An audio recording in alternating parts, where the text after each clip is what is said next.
Whether you are the kind of diehard soccer fan who, paints your face, wraps yourself in a flag, and just screams at the television until you completely lose your voice. Or, someone who couldn't possibly care less about the sport if you tried. Exactly. Yeah. Either way, you are about to see the 2026 FIFA World Cup through a completely different lens, because right now, you and I are going to pull back the curtain on this whole thing. Yeah, we are.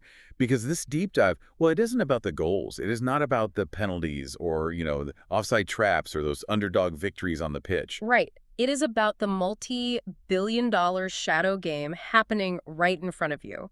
Every single time you look at the screen, every time you glance at a stadium wall, you are witnessing this high-stakes, cutthroat world of public relations. Oh, absolutely. It's PR, marketing, and just outright brand warfare. It really is a shadow game, and what makes it so fascinating to me is that it operates by a completely different set of rules than the sport itself. Yeah, you sit down on your couch, you open a beverage, and you think you're just watching a 90-minute athletic contest. Right, like a normal person. Exactly. But in reality, you are the prize. Your attention is the trophy. And these multinational corporations fighting for that trophy are playing a game where the financial stakes completely dwarf the actual prize money awarded to the winning team on the field. So they really do. And today, our mission is to take a massive stack of source materials, industry analyses, internal data reports, and what the industry calls PR postmortems from the 2026 World Cup, and just figure out what on earth happened. Because the traditional playbook completely flipped this year. It really did. It totally flipped. We want to figure out why some of the biggest mega brands on the planet crashed and burned despite spending tens of millions of dollars on official sponsorships. While other companies managed to hijack the entire world's attention without paying a single dime in official fees. Okay, let's unpack this. Because what we learned in 2026 is that having access to millions of eyeballs means absolutely nothing if a brand doesn't know how to, actually connect with them. To really understand the source material we're going through today, we need to establish a clear analytical framework right at the top. Yeah, lay it out for us. We are looking at these campaigns, these stunts, the controversies, strictly through the lens of reputation building and brand positioning. Got it. Every ad, every guerrilla marketing stunt, and every public relations disaster we are going to discuss ultimately serves one singular business goal: dominating market share and surviving the brutal competition of the attention economy. Right, and let's start with the giants, like the official sponsors, the brands that paid the absolute highest premium just for a seat at the table. The ones with the massive budgets. Exactly. You would think that having the biggest budget guarantees a win. But as we saw, especially when technology gets in the way of human connection, the biggest giants fall the hardest. They really do. I want to talk about what the industry analysts are calling the Pepsi paradox. Oh, this is a perfect place to start, because it illustrates the disconnect between corporate boardrooms and actual human beings so well. Okay, so during the tournament, I was actually sitting in a movie theater waiting for the previews to start, right? And one of Pepsi's massive 2026 ads came on. Let me guess, the David Beckham one. Yes, it was called Soccer Deserves Pepsi, and it featured David Beckham. Now, on paper, Pepsi plus David Beckham during the World Cup should be a slam dunk, right? Oh, yeah. That is marketing 101. But watching it, it was frustratingly hollow. It felt like it was just trying to create noise to steal a second of your attention. There was no soul to it. No creative hook either. None. Not even a memorable jingle. Unless the goal was just to provoke people by being aggressively loud, I really couldn't figure it out. Well, the data from the PR postmortems proves that if creating jarring noise was their strategy, it backfired spectacularly. It had to, right? People aren't stupid. Exactly. So EDO, which runs these comprehensive ad rankings, released their data for the 2026 World Cup. Out of all the ads tracked, this massive, hugely expensive Pepsi campaign ranked a dismal 437th. Wait, 437th? That is shockingly low for Pepsi. It's terrible. And its engagement score was 270.42. Okay, wait, before we move on, what actually is an engagement score of 270? Like, are they tracking my eyeballs in the movie theater? No. Like, how does a company like EDO actually quantify that I didn't care about David Beckham drinking a soda? Right. It's a great question, and understanding the mechanism here is crucial. No, they aren't tracking your eyeballs directly. In the old days, we relied on Nielsen boxes and surveys. Oh, yeah, I remember those. People had them in their living rooms. Exactly. But today, an engagement score measures the immediate, tangible digital footprint a consumer leaves in the minutes following exposure to an ad. Okay, so they track what you do on your phone. Pretty much. If a commercial airs on television, EDO's algorithms track the corresponding spike in search volume for that brand, visits to their website, social media mentions, and digital interactions in real time. Oh, wow. Yeah, they look at the delta like, the change between the baseline digital activity and the activity immediately following the ad's airing. Okay, so as a measure of action, did the ad make me pick up my phone and actually do something? Precisely. And a score of 270.42 means that it generated roughly 2.7 times the engagement of the median ad across all television. Okay, but honestly, that doesn't sound terrible, though. Like nearly triple the median. Well, for a local car dealership, it would be fantastic. Right. But you have to contextualize the investment. For a flagship World Cup campaign by a global beverage giant starring a global icon, placed in primetime slots that cost millions of dollars a minute. Oh, okay, I see what you mean. Yeah, 2.7 times the median is a catastrophic underperformance. Mm-hmm. And the specialized press just tore into them for it. What were they saying? So this ad was part of Pepsi's broader Football Nation campaign, which relied heavily on artificial intelligence to generate its visuals and script concepts. Ah, AI. There it is. Right. The industry consensus was that Pepsi was trying to pander to Gen Z using AI, and the audience saw right through the artificiality of it. Which is so tragic when you look at their history. If we go back in time, let's contrast this AI mess with Pepsi's ad from the 2010 South Africa World Cup. Oh, that was a legendary campaign. It really was. It featured Lionel Messi, Didier Drogba, Thierry Henry.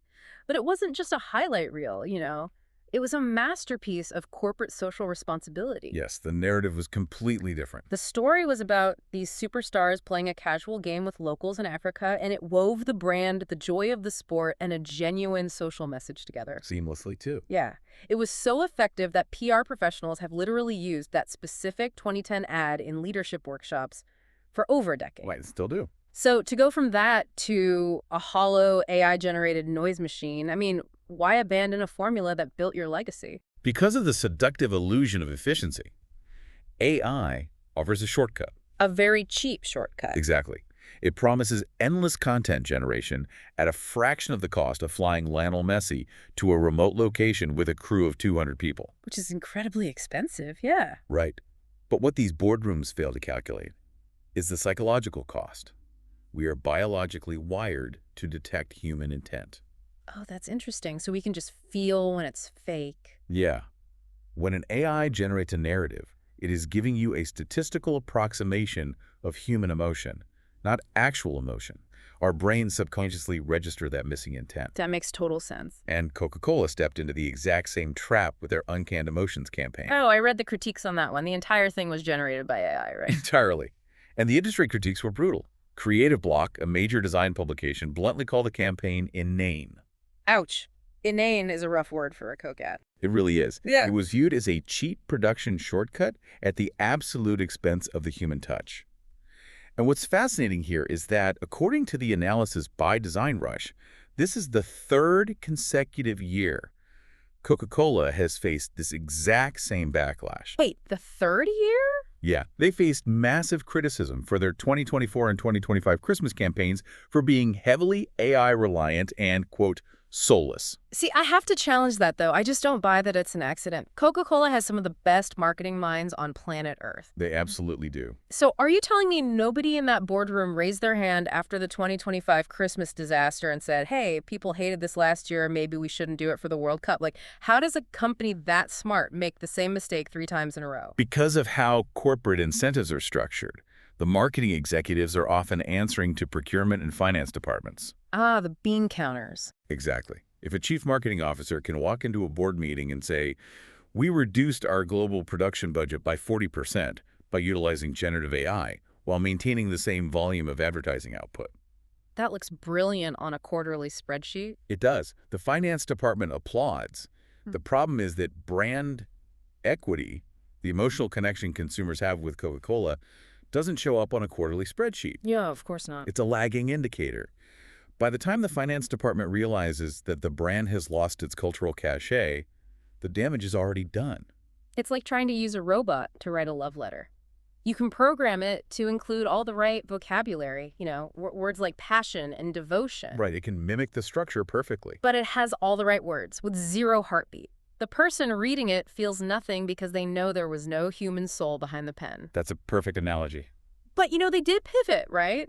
Coca-Cola released another ad during the tournament. They did. It was titled Bubbling Up, and it performed beautifully. Because it wasn't AI. Exactly. Yeah? Because it relied on real, authentic human emotion. It featured actual people, genuine reactions, and traditional storytelling. That's so telling. It is. The success of that second ad proves that the underlying creative platform was fine.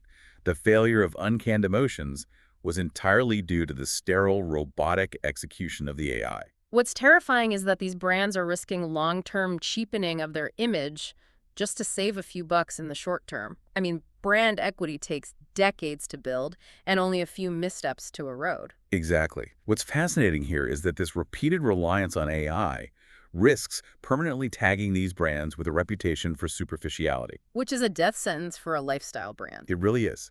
The data from the sources makes one thing abundantly clear.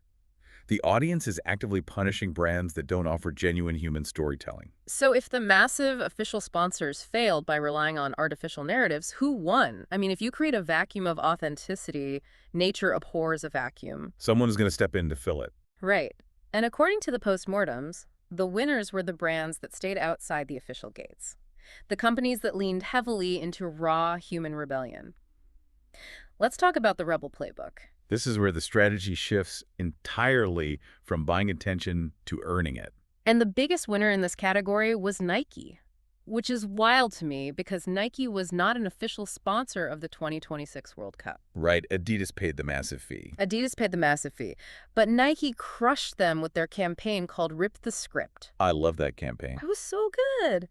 The ad featured global stars actively rebelling against a traditional, boring ad script. The director tells them to do something sterile, and the players just roll their eyes and do something creative and chaotic instead. It was brilliant meta-commentary on the state of advertising itself, and the numbers back up how effective it was. What were the numbers? #1 in views with 76 million on YouTube. And on that EDO TV effectiveness ranking we just discussed, where Pepsi ranked 437th, Nike ranked 19th. Wow, 19th. For a brand that didn't even sponsor the tournament. Yeah, that is an incredibly high placement for a non-sponsor. But hold on, how does that actually work legally? If Adidas pays FIFA hundreds of millions of dollars to be the official apparel sponsor, isn't there some sort of exclusivity clause? Oh, there are massive exclusivity clauses. So how does Nike just waltz in and run a World Cup ad without getting sued into oblivion? That is the genius of ambush marketing. Nike didn't run a World Cup ad. What do you mean? If you watch Rip the Script closely, you will never hear the words World Cup. You will never see the FIFA logo, the official mascot, or the official trophy. Those are heavily protected trademarks. Okay, right. They avoided the trademarks. But what Nike does have is individual endorsement contracts with the players themselves. So Nike simply airs an incredible soccer commercial featuring the world's most famous players exactly at the moment the world is paying attention to soccer. Oh, that is so sneaky. They capture the cultural energy of the tournament without ever technically infringing on FIFA's intellectual property. So they basically draft behind Adidas's massive financial investment, like a race car. That is brilliant. It is the ultimate rebel move. And it wasn't just massive juggernauts like Nike doing this. There were incredibly clever guerrilla tactics from other non-sponsors, like Bank of America launched a campaign where fans made custom bracelets in their team's colors. Which was so simple, but so effective. Right. It tapped deeply into tribal loyalty and emotional investment. And physical interaction. Yeah. It moves the brand from a passive viewing experience to an active participatory one. Yes. Then you have Uber. Uber handed out branded tissues outside the stadiums that read, "We're sorry your team lost." I thought that was hilarious. Here's where it gets really interesting. The cheeky humor of that. It's a tiny physical item, but the emotional resonance is huge. You get a real reaction. It does. And Go-Go Squeeze, a snack company, they were explicitly banned from distributing products inside the stadiums. So they set up massive events right outside the entry gates. Which is a classic guerrilla move. But again, logistically, how do you do that? Doesn't FIFA own the area around the stadium? This is where the legal concept of clean zones comes into play. When FIFA awards a World Cup to a host city, they mandate the creation of a clean zone extending a certain radius around the stadium where only official sponsors can advertise. Okay, so it's a geographic bubble. Exactly. But guerrilla marketers employ location scouts and lawyers who measure that radius down to the inch. If the clean zone ends 500 yards from the gate, Go-Go Squeeze will buy the advertising rights to a private parking lot exactly 501 yards from the gate. You are kidding me. 501 yards. Literally just outside the boundary. They intercept the fans on their natural walking path to the stadium before FIFA's jurisdiction even begins. That is amazing. So I have to ask you then, if you can hijack the emotional narrative outside the stadium with custom bracelets, cheeky tissues, and gate-crashing events, Yeah. why do companies even bother paying FIFA millions for official sponsorships anymore? Well, that's the big question, isn't it? Are these mega deals just dinosaurs waiting to go extinct? That is the existential question for sports marketing right now. The ultimate metric of success in PR isn't just reach, it's positive engagement that drives market value. Right. Paying for a sponsorship guarantees visibility, yes, it guarantees your logo is on the broadcast. But as we discussed with Pepsi, visibility is just a canvas. If your painting is terrible, no one cares how big the canvas is. Such a good point. The Rebel brands proved that a smaller canvas, painted with deep audience understanding and interactivity, yields a much higher return on investment. Speaking of regulatory restrictions and the battle for that canvas, we have to talk about FIFA. Oh boy, yes. Because their desperate push to monetize every second actually revealed a stark contrast in how different organizations view their audience. It seems like the success of these rebel brands made FIFA absolutely paranoid. Paranoia is the right word. Yeah, leading them to invent new inventory they could completely control. Which brings us to the hydration break controversy. This is a masterclass in the metrics of greed versus the preservation of the viewer experience. So FIFA instituted a mandate for hydration breaks during matches in 2026. On the surface, player safety, right? Ensuring players are hydrated makes sense. It sounds perfectly reasonable. Right. But fans instantly roasted FIFA, accusing them of cheapening the sport just to carve out extra ad inventory. And FOX, the official U.S. broadcaster, they completely took the bait. They absolutely... They threw full-screen ads during these breaks. It was so aggressive that it actually caused broadcast delays. Viewers missed the first few moments of returning gameplay. Which is the cardinal sin of sports broadcasting. Exactly. Now, as someone who watches a lot of live television, I have to ask, how does a major network literally miss the return from commercial? Isn't there a producer in a booth counting down the seconds? There is, but this highlights the friction between live sports and programmed advertising blocks. When FOX sells a 30-second spot during a hydration break, they are contractually obligated to the advertiser to play all 30 seconds. Oh, I see. If the referee restarts the match after only 25 seconds of the break, the FOX producer is trapped.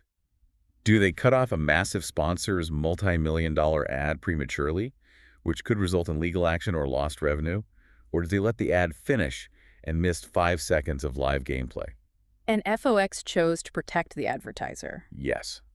They delayed the broadcast feed to fit the commercial block. Which is just infuriating for the viewer at home. But Telemundo, the Spanish-language broadcaster, they took the exact opposite approach. They did, and it was so smart. They refused to run full-screen ads during the breaks. They kept the cameras live on the pitch, showing the players catching their breath, talking to coaches, and viewers showered Telemundo with praise for it. This is a brilliant moment to do a deep analysis of the concept of the audience, because it's often really misunderstood in broadcasting. How so? On surface, Telemundo succeeded and FOX failed. Telemundo's primary audience is the consumer, the viewer at home. By keeping the broadcast on the pitch, their implicit PR message was, your experience is our highest value. Which builds massive brand loyalty. Exactly. It builds brand loyalty. But let's look at FIFA from a cold business perspective. We have to ask the controversial truth. Who is FIFA's actual audience? Well, most people would say it's the billions of soccer fans worldwide. Right. That is the romantic B2C business-to-consumer view. But the financial reality is that FIFA operates largely on a B2B business-to-business model. So the fans aren't the audience. The fan at home is not FIFA's primary client. The fan is the product being sold. Wow. Okay, yeah. FIFA's primary audience consists of the mega corporations funding the tournament. From that specific PR perspective, FIFA's message during the hydration breaks was actually incredibly consistent and successful. Wait, really? Successful? For their corporate clients, yes. Their message was, corporate profits come first. We will literally alter the rules of the world's most popular sport to create more guaranteed, unambushable advertising space for you. I hear the cold logic of that, I do, but I have to put it back. Because, sure, carting out extra minutes for commercials makes financial sense today. You get that immediate check. But doesn't this slow drip of negativity permanently damage FIFA's reputation? It's definitely a risk. It's like a theme park. You pay a fortune to get in, you wait in line for hours, and right as you're about to go down the biggest drop on the roller coaster, they pause the ride and charge you an extra dollar just to blink. That's a great way to put it. Right. At some point, the guests are going to stop coming to the park no matter how good the roller coaster is. Isn't this just a terrible long-term strategy? If we connect this to the bigger picture, your theme park analogy is incredibly apt. Right now, FIFA enjoys a global monopoly. There is no rival World Cup for the fans to turn to, so FIFA feels insulated from consumer backlash. Because where else are the fans going to go? It's exactly. However, this accumulation of minor reputational damages is a dangerous long-term game. It's death by 1,000 paper cuts.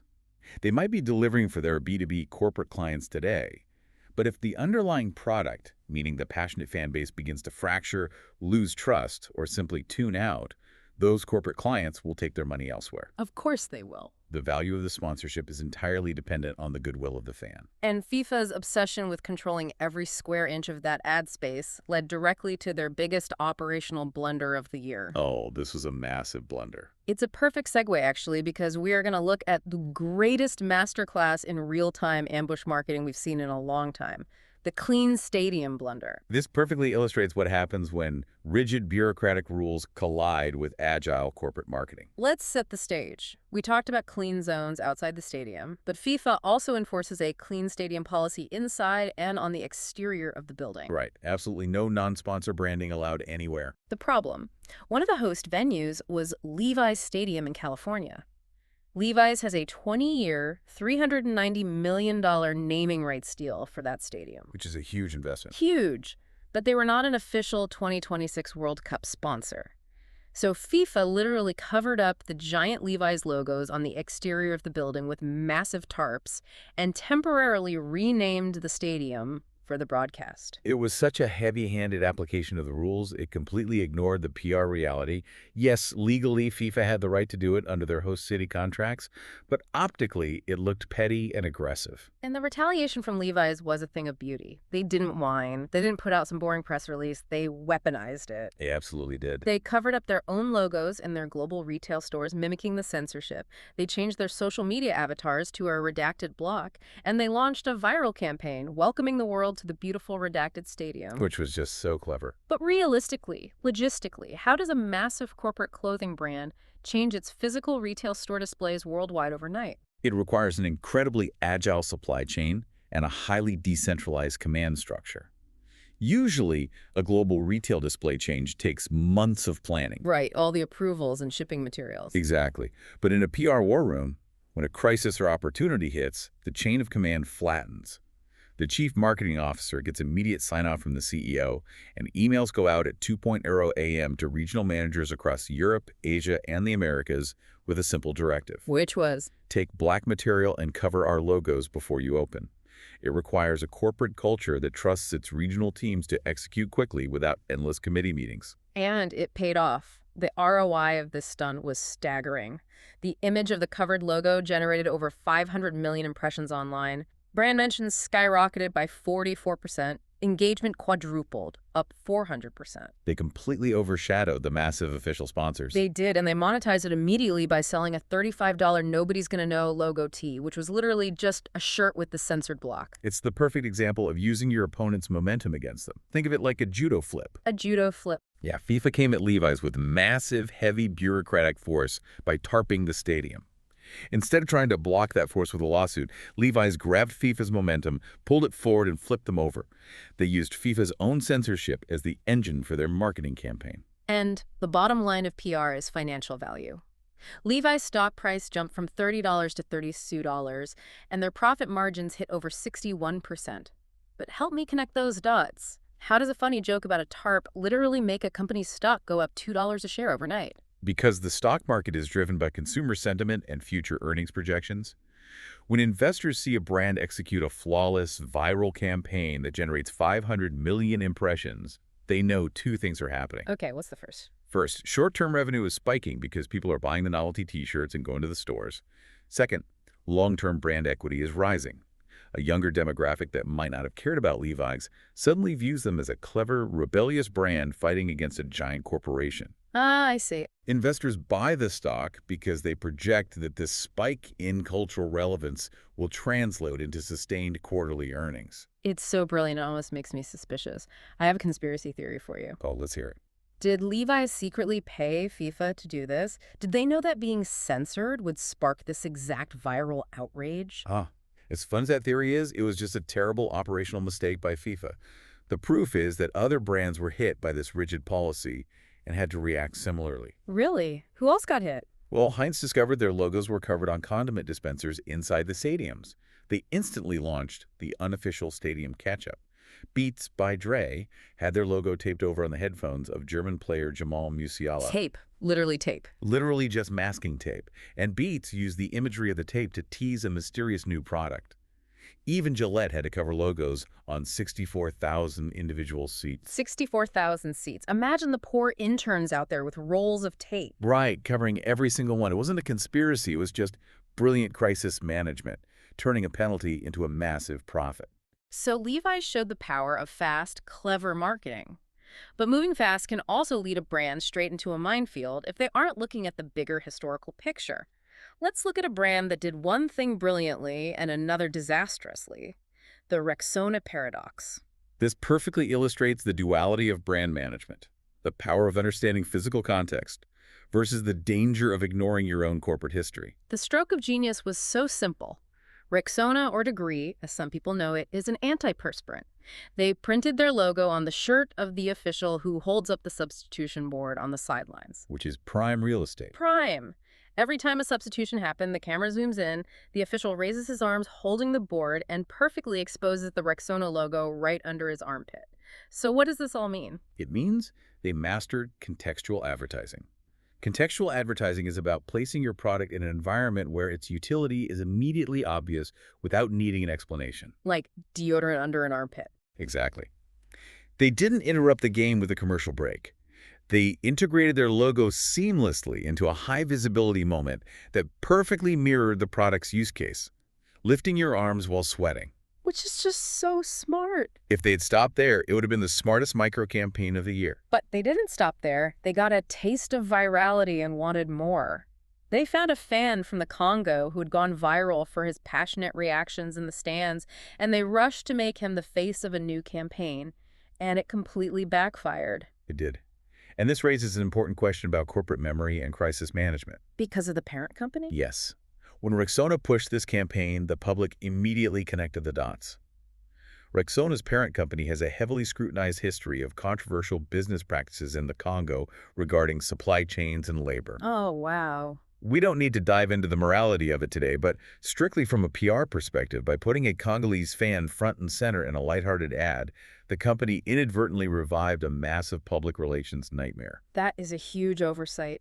It is. They reminded the world of the exact historical baggage they had spent years trying to distance themselves from. It's like watching someone walk a tightrope across a canyon. They take one perfect, graceful step with the armpit ad. Flawless. And then, feeling cocky, they immediately trip over their own shoelaces and plummet because they forgot to look down at the rope they were standing on.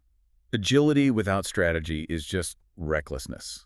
When you run an agile PR war room, the temptation is to react to every viral moment instantly. Right, you want to strike while the iron is hot. Exactly. But if you don't have someone in the room whose sole job is to cross-reference that idea with the brand's historical vulnerabilities, you are going to step on a landmine. To end on a lighter note of agility done right, let's look at Huggies. They utilized a simple picture of a blue baby bathtub with the text, "They grow up so fast." Which is so good. A lightning-fast nod to the viral photo of a young Lionel Messi bathing a baby Lamine Yamal. Perfect execution, zero historical baggage. Because they understood the exact boundaries of their brand identity. A baby bathtub makes perfect sense for Huggies. It was culturally relevant, fast, and entirely safe. We have covered a massive amount of ground today, from Pepsi and Coca-Cola proving that AI can't replace the human soul, to Nike and Levi's proving that a clever rebellion and a judo flip on rigid rules are worth more than a multi-million-dollar official sponsorship. If you take a step back and look at this entire stack of reports, one reality emerges for these legacy brands. In the modern attention economy, authenticity, extreme agility, and a deep understanding of your true audience are the only things that build real market value. Throwing money at a stadium wall is a strategy of the past. Which brings me to a final thought for you to mull over. Next year is the 2027 FIFA Women's World Cup. There are already millions of dollars in sponsorship contracts signed for it. Knowing what we know now, the audience's hatred of soulless AI, the immense power of ambush marketing, and FIFA's unyielding drive for ad space, how will the global brands adapt? Will they learn to be human again, or are we about to witness an entirely new, even more aggressive type of advertising warfare? Keep an eye out when the games begin. You're never just watching soccer ever again.